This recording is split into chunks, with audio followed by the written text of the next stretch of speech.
बिस्मिल्लाहिर्रहमानिर्रहीम। अस्सलाम वालेकुम। मैं हूं अर्शद इकबाल वानी और आप देख रहे हैं वानीपीडिया पाकिस्तान। अगर दुनिया के हसीन तरीन पैदल रास्तों की फहरिस्त मुरतब की जाए तो KPK के ज़िला तोरगर के काले पहाड़ों में वाक़या पंजा गली से अबू कंडाओ तक का 6 किलोमीटर तवील रास्ता ज़रूर किसी बुलंद मुकाम का मुस्तहक ठहरेगा। ये रास्ता एक बारीक पहाड़ी धार पर वाक़ है जिसके एक जानिब 6000 फुट नीचे दरिया सिंध का नीलगू गहराइयों में गुम होता मंजर है, तो दूसरी तरफ ज़िला तोरगर का वो जंगल जो कायल के घने दरख्तों से भरा हुआ है, जैसे किसी पुरानी दास्तान की खामोश गवाही दे रहा हो।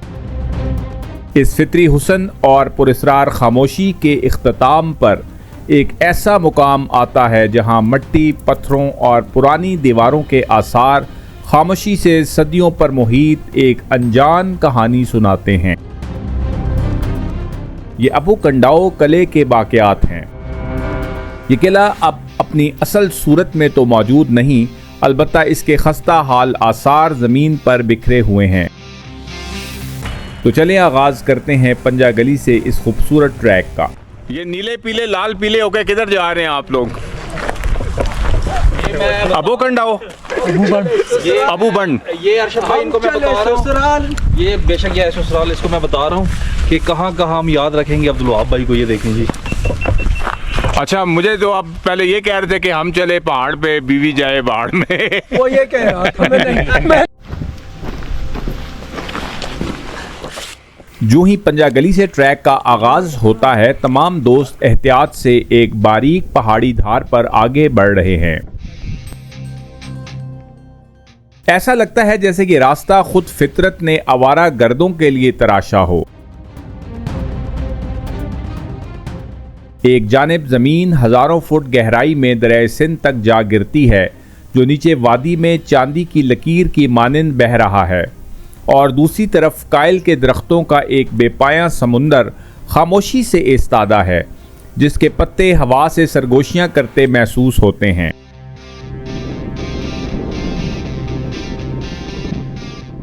ये रिज काफ़ी तंग है और कई मकामात पर कुदरत ने बड़े बड़े चट्टानी सतून तराशे हैं जो ज़मीन से यूं उभरे हैं जैसे कोई खामोश मुजस्मे।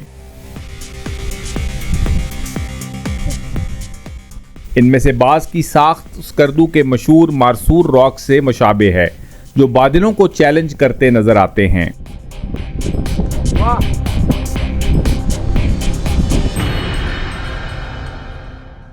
कदम ब कदम जब मंजर खुलता है और दिल की धड़कन तेज होती है, तो एक बात वाज़ेह हो जाती है कि ये कोई आम रास्ता नहीं, बल्कि ये दुनिया के हसीन तरीन ट्रैक्स में से एक है।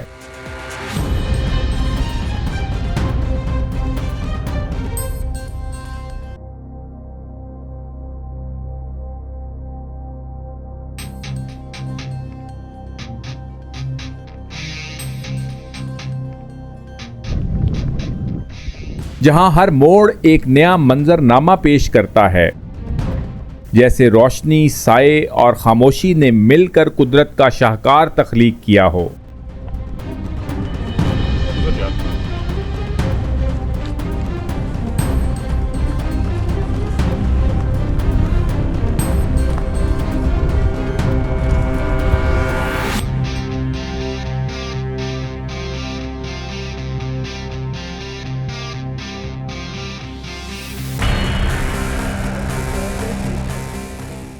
यहाँ रास्ता चाहे कितना ही तंग क्यों ना हो, दिल को एक वुसअत का एहसास होता है, जैसे इंसान मट्टी पर नहीं बल्कि हैरत और शौक की सरहद पर चल रहा हो। यहाँ आपको ये बताता चलूँ कि पंजा गली और अबू कंडाओ के दरमियान वाक़ जंगल तोरगर का सबसे बड़ा और घना जंगल है। काला डाका का काला डाकू और उनका असिस्टेंट मानी। मुझो पे ताओ ये क्या सही है।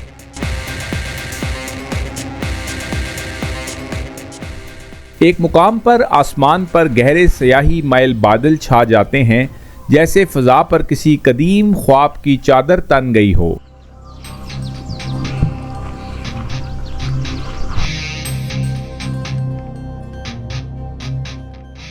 इन स्याह बादलों के दरमियान कहीं कहीं सूरज की जर्द शुआएं छन कर ज़मीन पर पड़ती हैं, जैसे कुदरत ने सोने की किरणों से पहाड़ों को छूने की कोशिश की हो।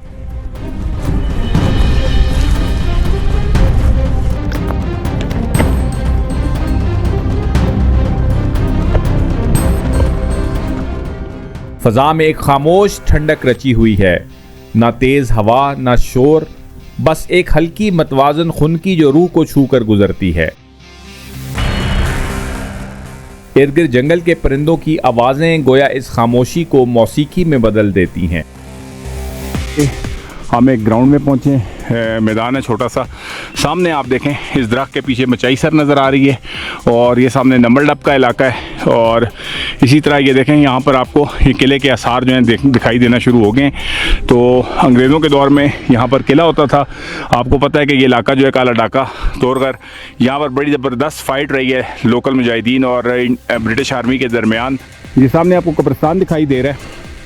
ये उन शहीदों की कब्रें हैं जो मुकामी लोग थे और जंग आज़ादी में अंग्रेज़ों से लड़ते हुए शहीद हुए और फिर उनको यहाँ पर ही दफना दिया गया। जैसा कि मैं आपको भी बता रहा था कि ये अबू कंडाओ या अबू किला जो है ये अंग्रेज़ों का एक मजबूत मरकज़ था। तो ज़ाहिर है कि इसको खाली करवाने के लिए मुकामी लोगों ने काफ़ी जद्दोजहद की और इस दौरान जो लोग शहीद हुए उनको यहाँ पर दफना दिया गया।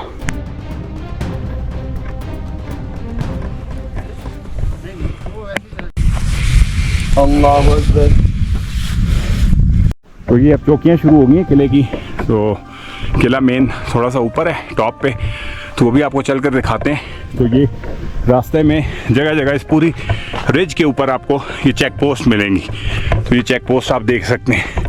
अच्छा, इसमें एक और चीज़ मैं ऐड करता जाऊँ कि मेरा ख्याल है कि ये अंग्रेज़ों के दौर से भी पुरानी है। वो इस तरह कि ये पूरा इलाका हिंदू शाही राज के ज़ेर असर रहा है। आज से तकरीबन 1000 साल पहले 1000 कुछ ईस्वी में यहाँ पर हिंदू शाही राज की डायनेस्टी जो है उसका जो है वो दौर दौरा था।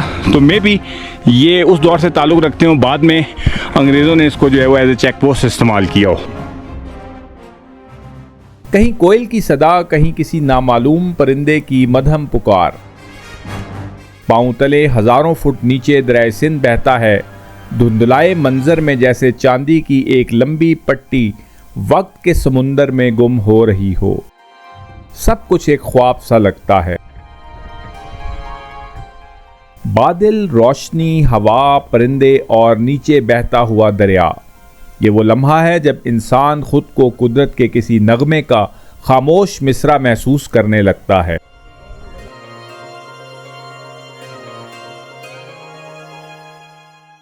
पहाड़ी धार की बुलंद चोटी पर अबू कंडाओ किले के उजड़े हुए आसार खामोशी से खड़े हैं। टूटे हुए पत्थर, जमीन में दफन सुरमई सतून और बोसीदा दीवारों की लकीरें जो वक्त के बेरहम हाथों से शिकस्त खा चुकी हैं। यहां ना कोई मुहाफिज बाकी रहा, ना कोई परचम, ना कोई कौम, ना कबीला, सिर्फ खामोशी है और एक अजीब सी पुकार जो इन पत्थरों से आती है। एक पैगाम जो माजी से हाल की तरफ भेजा गया है। सब कुछ मिट जाना है, इक़्तिदार, जाहो जलाल, कबीले, सल्तनतें, सब रेत की दीवारें हैं जो वक्त की आंधी में बिखरी जाती हैं। न जाने कितनी कौमें आईं, आबाद हुईं और फिर मिट्टी में मिल गईं। ना कोई निशान रहा, ना कोई नाम, सिर्फ एक नाम है जो बाकी रहेगा हमेशा के लिए। अल्लाह का नाम जो फना की धूल में भी कायम दायम है और जिसके सिवा हर चीज़, हर वजूद, हर अज़मत आखिरकार मिट जाने वाली है।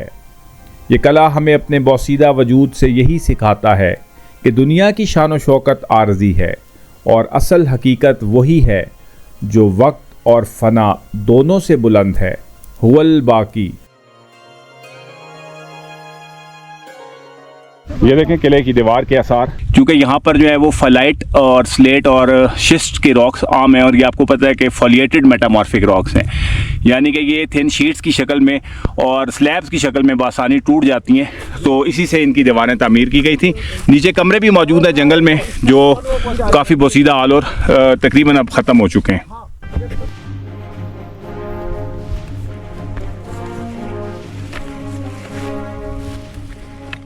डिस्ट्रिक्ट तोरगर माजी में हिंदू शाही सल्तनत के ज़ेरे इंतज़ाम रहा और इस्लाम के फैलाव के बाद ये इलाका कबायली हैसियत से खुद मुख्तार रहा।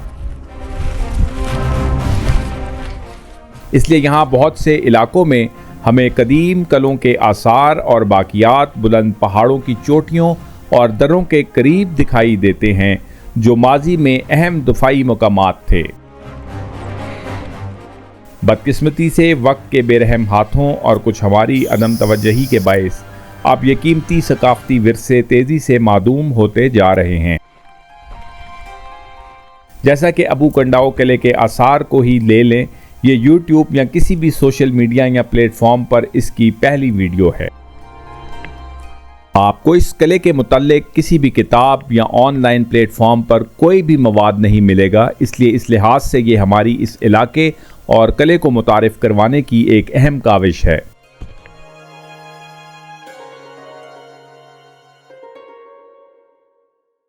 अल्हम्दुलिल्लाह हम भी ढलते सूरज के साथ पहुंच गए हैं अबू कंडाओ किले के आखिरी सिरे पर, जहां से 360 डिग्री में खूबसूरत मनाजिर दिखाई देते हैं। Noorullah, yes sir, present absolutely present. बाकी बच्चे किधर हैं? उनके लिए कोई पैगाम देना चाहोगे अपनी क्लास के लिए? वो यहाँ पे नहीं आ सकते सर, यहाँ के लिए हिम्मत करनी पड़ती है। बेशक, ये तो ठीक है।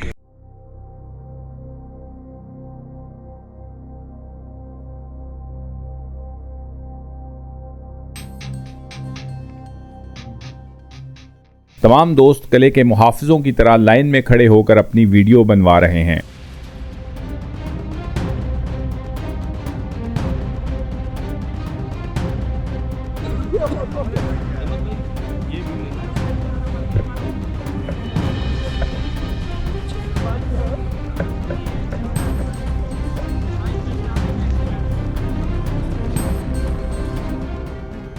तो चलें ड्रोन से आपको वो मनाज़िर दिखाते हैं जो आज तक किसी भी प्लेटफॉर्म पर मौजूद नहीं।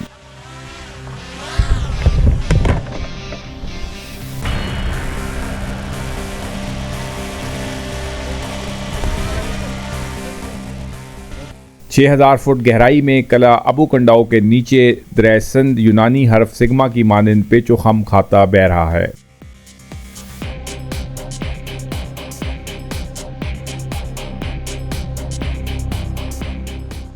हम जिस मुकाम पर खड़े हैं ये ज़िला तोरगर है और दूसरी जानिब दरिया पार ज़िला बुनेर की सरजमीन है।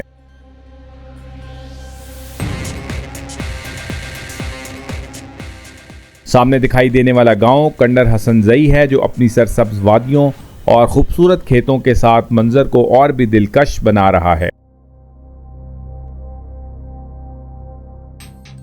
ये मंजर कुदरत का एक ऐसा शाहकार है जहां जुग्राफिया, तारीख और फितरी हुस्न एक नुक्ते पर यकजा हो गए हैं।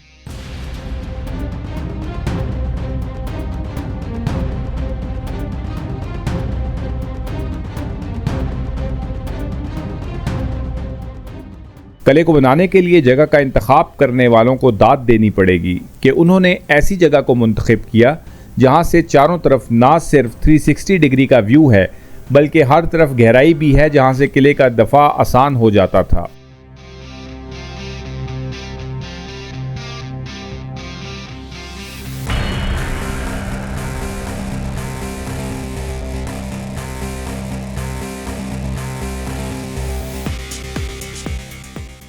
ये जगह एक बेहतरीन कैंपिंग साइट भी है जहां मुकामी लोगों से इजाज़त लेकर आप कैंप भी कर सकते हैं। अलबत्ता पानी मौजूद नहीं, इसलिए पानी अपने साथ लेकर आएं।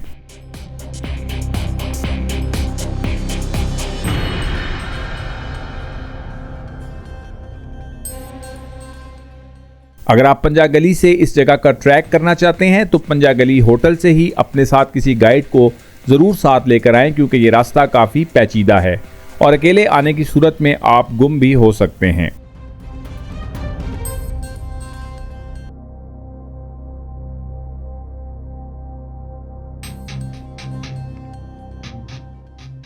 हमारा तो यहां आकर वापस जाने का दिल ही नहीं कर रहा था।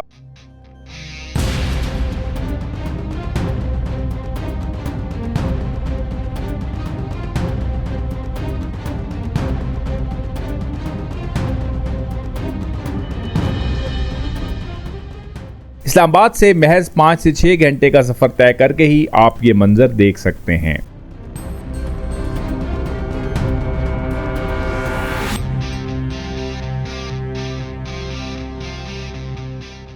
सामने आप देख सकते हैं कि कैसे कले का मलबा बिखरा हुआ है।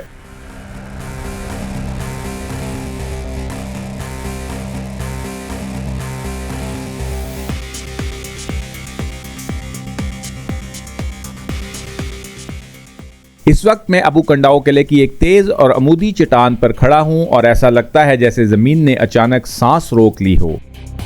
मेरे कदमों के 6000 फुट नीचे दरिया सिंध खामोशी से बल खाता बह रहा है, जैसे वक्त की कोई पुरस्रार लकीर हो। हवा मेरे इर्द गिर्द गुनगुना रही है और मैं इस लम्हे खुद को ज़मीन और आसमान के बीच मुअल्लिक महसूस कर रहा हूँ, जहाँ खौफ और हुस्न एक साथ धड़कते हैं और इंसान अपनी हकीकत की एक झलक पा लेता है। दिल भारी और आंखों में कोहराम फिराक लिए अब हम अबू कंडाओ किले की वीरान चोटी से लौटने की तैयारी कर रहे हैं।